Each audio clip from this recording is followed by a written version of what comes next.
bạn ơi.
Thế rồi à?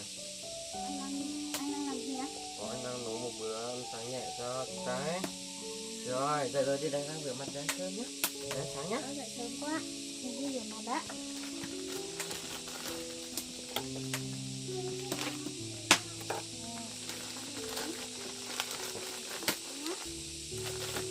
Rửa qua đi.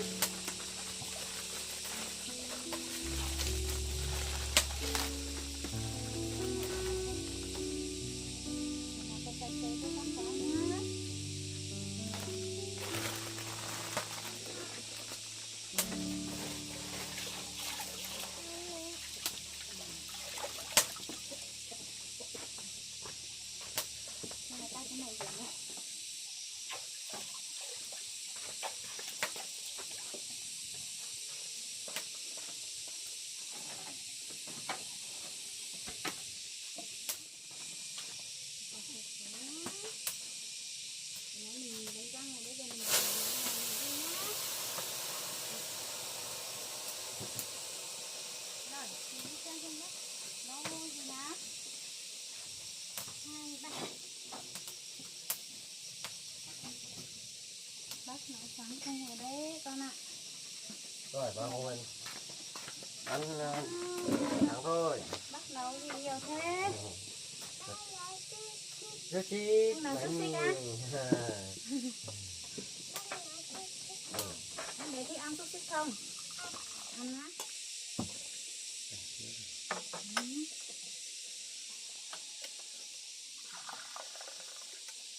Cơm nước của em bé đây nhá.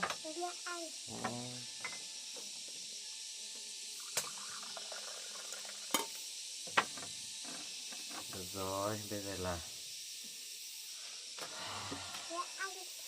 chúng ta sẽ cùng người thích ăn sáng nhé. Em bé nhắm mắt vào nhé. Rồi, và chỉ người chỉ được cho và tôi sẽ cứ chỉ ăn nhỏ hoặc tự nhiên cũng tổng nó. Vì mình còn chỉ được cái dòng và nó không được gì. Đây có cho các thành phố không có mình là cho nên tổng các một tổ mỏ tận đó là việc sinh nhật ta. Người ta có người ta như con mỏ thì là tổ gì chứ. Cho nên mình chỉ là tổ mỏ tại vì sinh nhật. Đây rồi, ăn cơm thôi nha. Đó, bây giờ là bố sẽ lại và kèm với xúc xích và cho Uyên Thư ăn nhá. Đấy. Nghe anh dậy sớm thế. Sao không gọi em dậy hội xúc đấy? Đúng rồi anh. Việc làm nhẹ thôi anh sẽ làm một mình được. Ăn để vào ăn rau xanh không? Không ăn hả? Đây, xúc xích của em bé đây nhá. Để nó con để rau xanh nhá.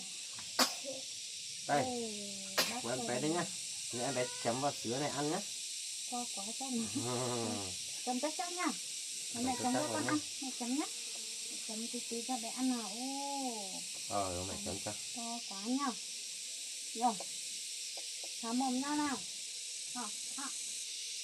Nó cầm như thế này này.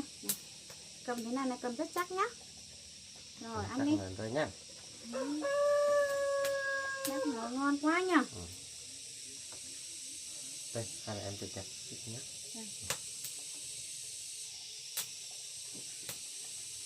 Con cũng ngon không quên thứ. Ngon vào. Ngon ăn nhiều vào nhá.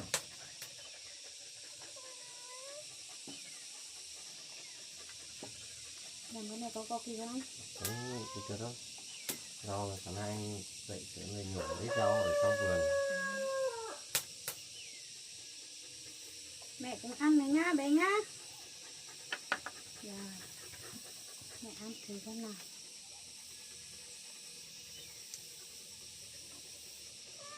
Rồi.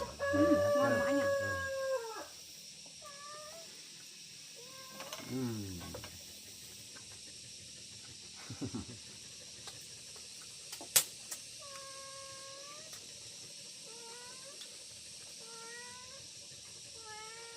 Rồi, nếu mà mình thích cho đi nữa. Đi à.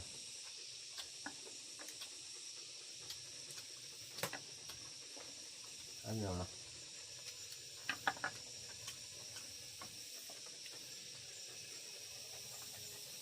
Chân sắc mà nó nữa anh ạ. Không biết nữa. Tết bây giờ lúc nắng lúc mưa.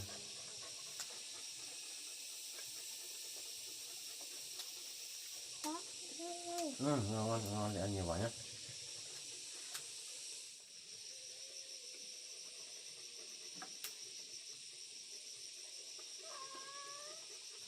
Ăn hết rồi. Rồi. Chưa? Ăn thèm anh ạ.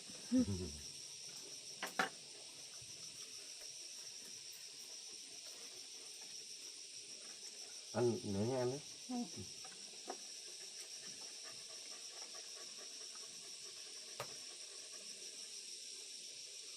Ăn thử ăn nhiều nhiều vào nhá. Ăn giỏi giỏi vào nhá.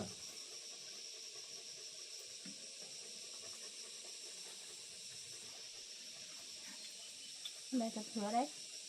Chấm sữa đây nhá. Ăn miếng to thế á?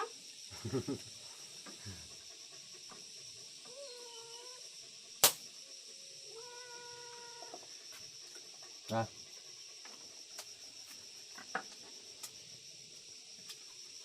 Luôn rồi đó khi lúc nãy anh canh rồi.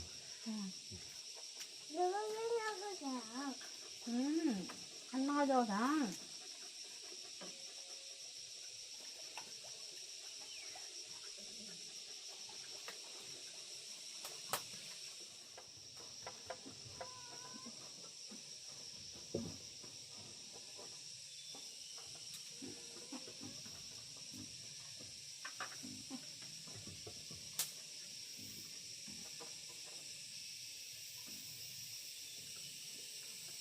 Ăn nhiều nhá.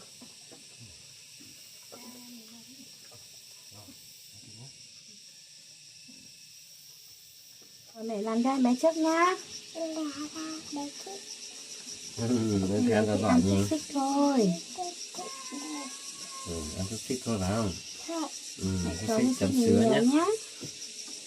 Cho con ăn nhé.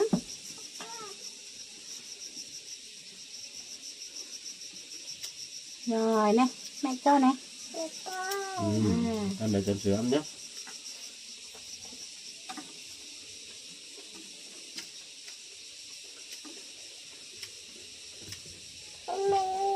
Ngon ngon. Ăn nhiều vào.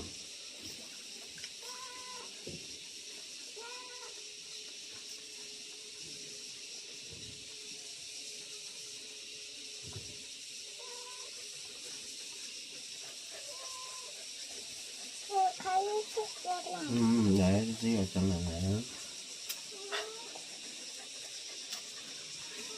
Ăn giọt rồi nhá, uống nước rồi nhá. Đấy, có mẹ được một miếng rồi nè.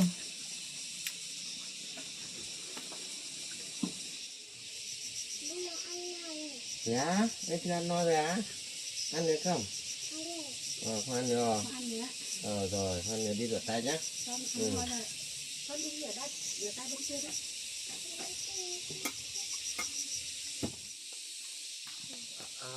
Bố cũng ăn non được rồi, bố cũng rửa tay nữa nhá. Đó. Rồi, để bố rửa tay. Mình ăn no rồi nhở?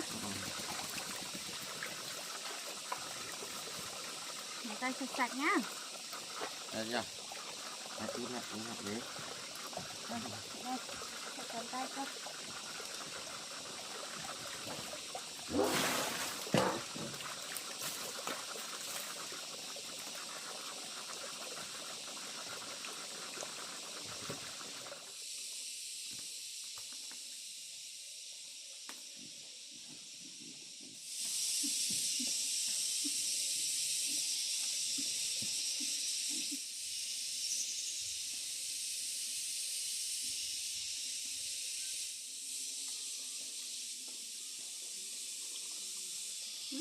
Trà này thơm quá anh ạ. Trà này anh với Uyên Thư hay uống thường xuyên mà. Loại trà này rất tốt cho sức khỏe. Em để uống trà không? Uống, ở đây này cô. Có một vị thơm với vị ngọt. Uống vào này cảm giác ngọt ngọt thơm thơm á. Cho em bé đi ngồi trước tôi đi. Mẹ nói chờ bác nhá. Thái rồi. Hôm trước là em có vội vàng quá em không kịp hỏi tên anh á, anh tên gì nhỉ? Anh tên Triệu Vàng. Triệu Vàng. Còn em? Em tên là Triệu Vinh ạ.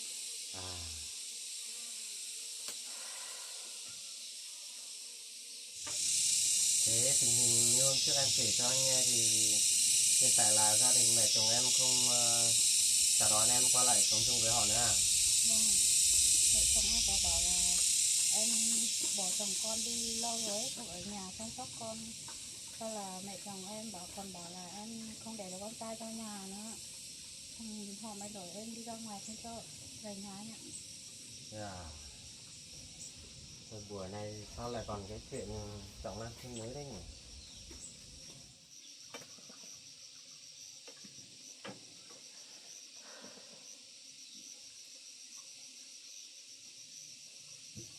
Anh ơi, thế anh gặp con gái em trong hoàn cảnh như thế nào? Cách đây vài tháng thì anh có đi thu hoạch về. Anh gặp con của em ở dọc đường, mặc quần áo rách rưới, mặt mũi thì đen nhem. Anh cứ tưởng là có khi là người dân trong làng người ta đưa con đến đấy để lấy củi hay là lấy cái gì xong để con ở dọc đường. Nhưng mà mình nghĩ lại là tận trong rừng thì làm gì mà có trẻ con ở dọc đường, bởi vì con đường đấy là anh đi qua suốt. Vì thế anh mới qua lại xem, kiểm tra thì trong túi có viết một bức thư, và bức thư ấy trong nội dung viết là kiểu dạng như là do em viết đấy. Thế anh có thể lấy bức thư ấy cho em xem được không? Được mà.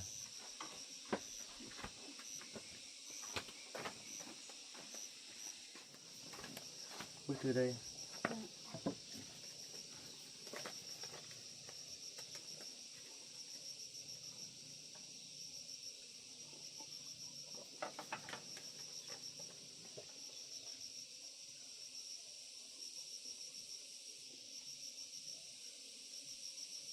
Anh ơi, đây chỉ là bức thư mạo danh em thôi. Đây không phải là chữ của em, mà cũng không phải là chữ ký của em nữa. Thế à? Vâng. Thế thì chắc là có ai đó mạo danh em rồi là mấy đứa của em, đưa đứa con của em đi bỏ rơi rồi em ạ. Em nghĩ chắc đúng là như vậy rồi. Thế thì tình hình này là nghiêm trọng đấy, sẽ liên quan đến luật pháp đấy em ạ. Anh ơi, nếu mọi chuyện thật ra như vậy thì em xin phép đưa con về nhà để hỏi rõ mọi đầu đuôi câu chuyện.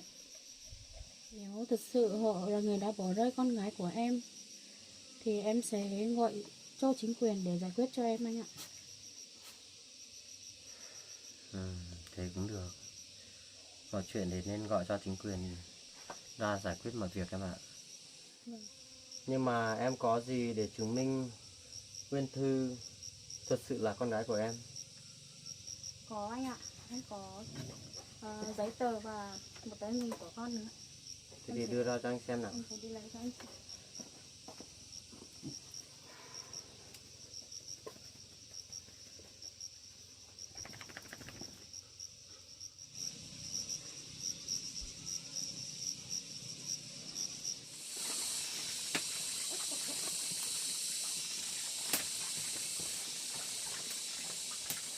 Giấy tờ và tấm hình của con em ạ. Để xem nào.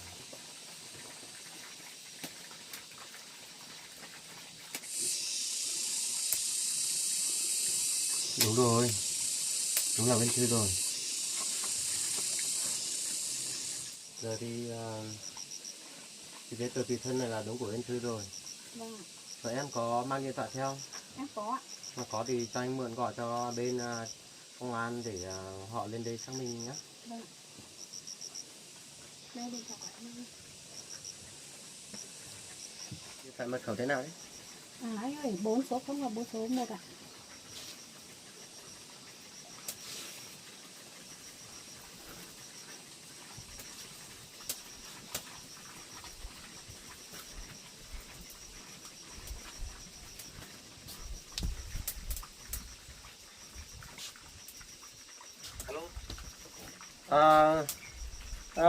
Chào cán bộ ạ.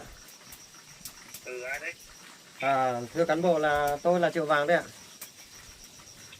Cô Vâng à? Vâng. Có chuyện gì không?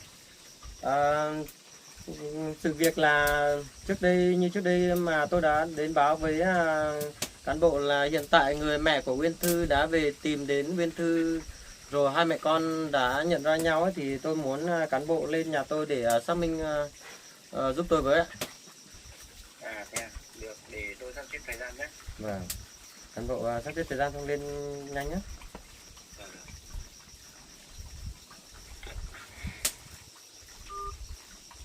Điện thoại này. Chúng ta hãy ngồi đợi một lúc. Vâng.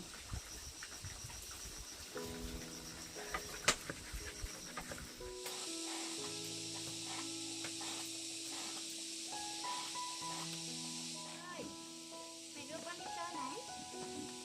Ô, đi chơi cái gì kìa? Cái bậc bên á. Này, con đi ngồi bên kia đi.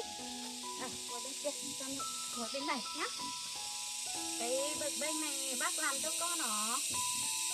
Em bé thích không? Thích hả? Có ai chơi cùng không? Con có. Chắc bác chơi cùng con thôi phải không? Đấy, con chơi vui không? Vui hả? Sao con gái mày nặng thế? Hả? Nhìn qua đây nào.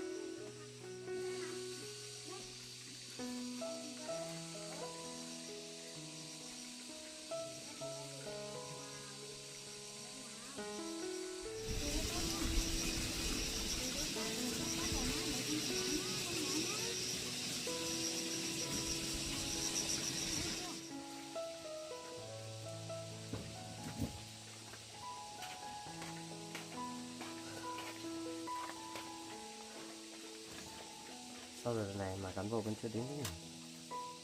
Chắc cũng phải gần 1 tiếng rồi chứ. Đến đi. Ôi, chào cán bộ nhá. Cán bộ nhá.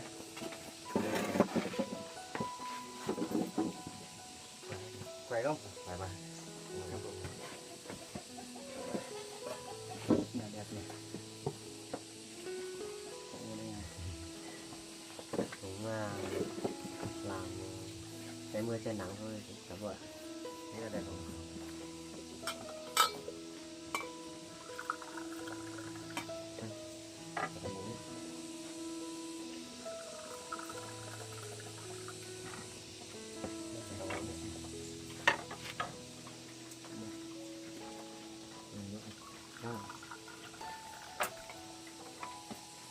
Rồi tháo bộ chặt không? Anh Thư ơi. Rồi. Với mẹ về đây nào? Nè, mẹ của anh Thư à? Đúng rồi ạ. Chào cán bộ ạ. Chào chị nhé. Chào các bác đi con. Ngoan thế. Con mẹ ngồi đây nhá. Rồi xin được nhá. Thưa cán bộ, đây là người phụ nữ mà tôi gọi báo cáo với cán bộ là mẹ của Bích Thư.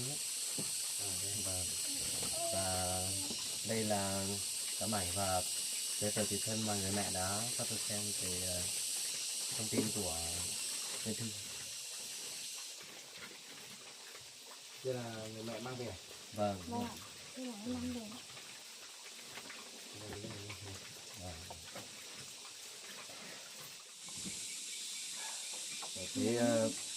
Cái tờ tùy thân của chị rồi nhỉ? Chị có mang theo đây. Trong cốc của chị đây em ạ.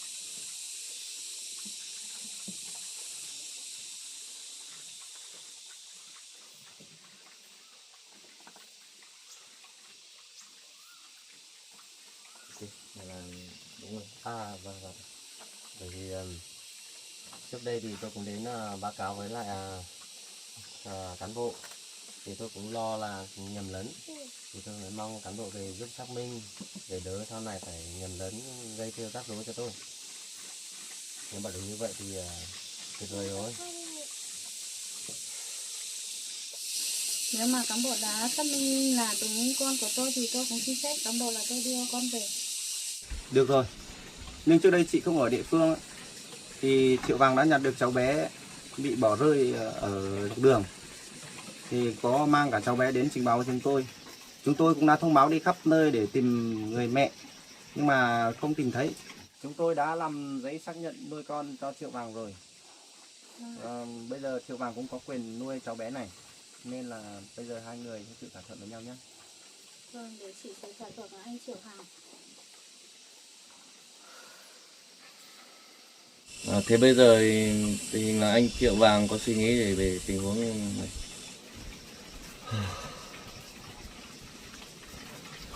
Thực sự ra thì Uyên Thư cũng gắn bó với tôi một thời gian. Tôi cũng đã coi Uyên Thư như là con gái ruột của mình. Nhưng hiện tại mẹ ruột của Uyên Thư đã về rồi và hiện tại thì cán bộ cũng đã đến xác minh thực tế. Tôi chỉ là người được nuôi cháu bé một thời gian thôi. Còn đối với cái công sinh đẻ thì tôi sẽ phải trao lại Uyên Thư cho người mẹ thôi.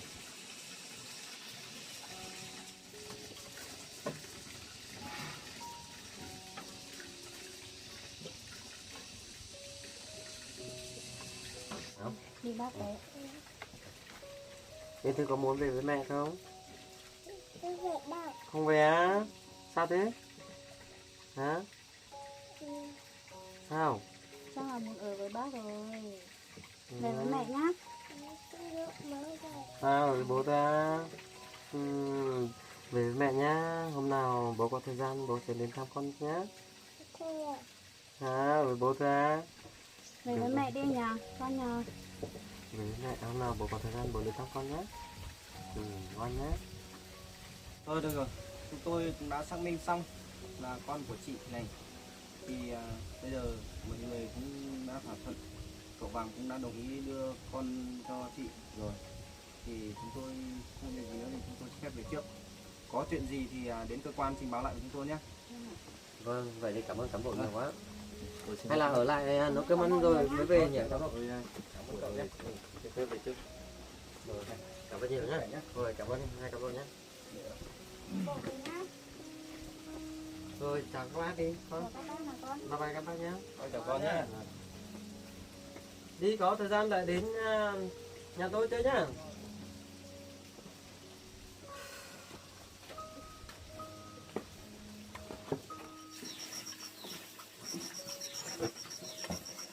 Không sao đâu anh ơi. Em biết là Uyên Thư đã từng gắn bó với anh một thời gian. Bố khác đâu. Anh buồn quá. Nhưng mà Uyên Thư là con đẻ của em ấy. Thì em cũng rất nhớ con và em xin anh hãy cho em đưa con đi ạ. Nếu có thời gian thì hai mẹ con sẽ quay lại thăm anh ơi.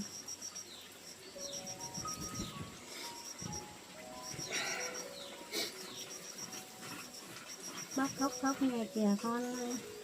Nước nâng bác kìa. Lau nước mắt cho bác đi. Bây giờ anh buồn không? Để mẹ ngoan nhé. Nào, bố có thời gian bố sẽ đến thăm con sau.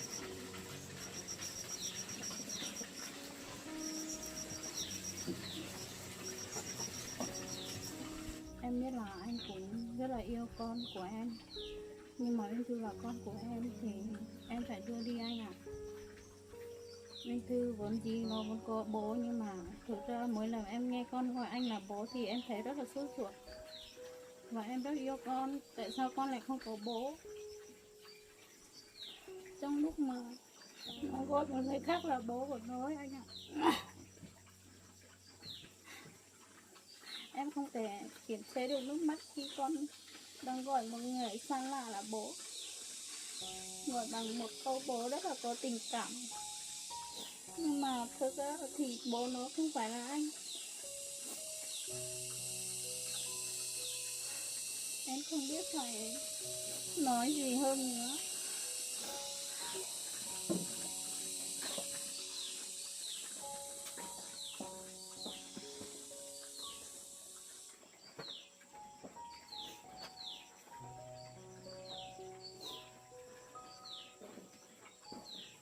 Và em sẽ cho anh khoản tiền này là khoản tiền mà lúc em ra quân kia nhà nước nó hỗ trợ ấy. Coi như là số tiền mà em bù đắp lại.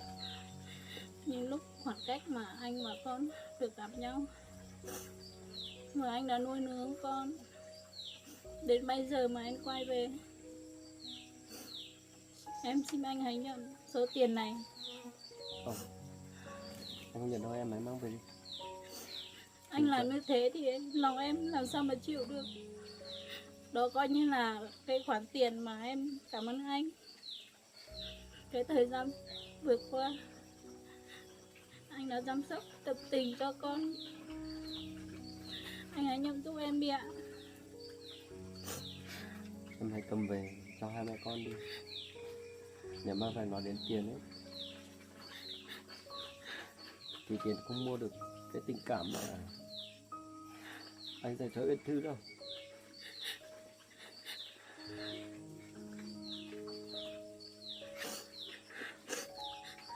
Về đi, khi nào mà Uyên Thư nhớ bố thì hãy đưa Uyên Thư đến gặp anh.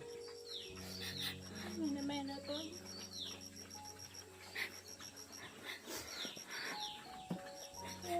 Em xin anh đừng buồn nếu như mẹ con em nhé. Em xin anh hãy giữ gìn sức khỏe nhé.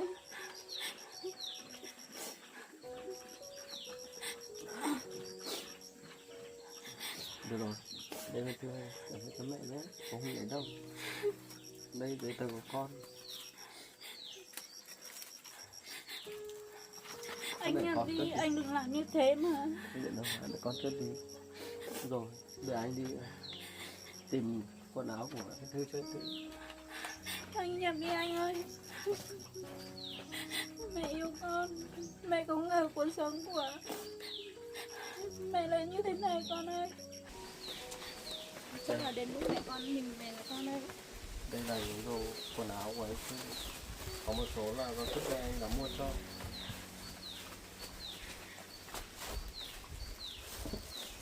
Em cảm ơn anh nhiều nhé. Của anh, con em đã có chỗ ăn, chỗ ngủ và được sự chăm sóc của anh. Em không biết nói gì nhiều nếu như anh không chấp nhận số tiền này.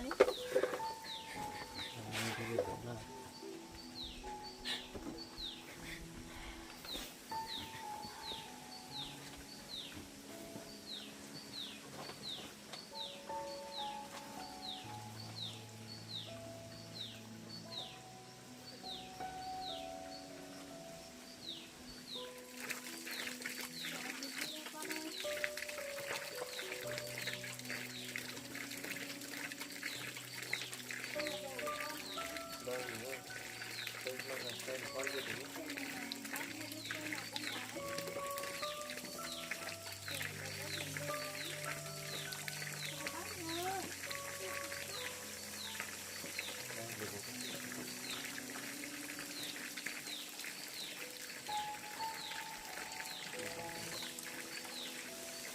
Cảm ơn nhiều nhá, anh ở lại đi sức khỏe nha anh nhá.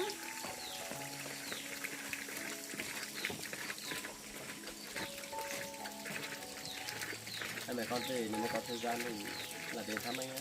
Vâng ạ.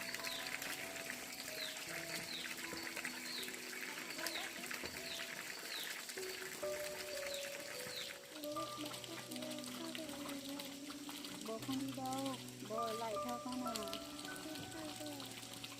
Con đi với bố á, thương bố á.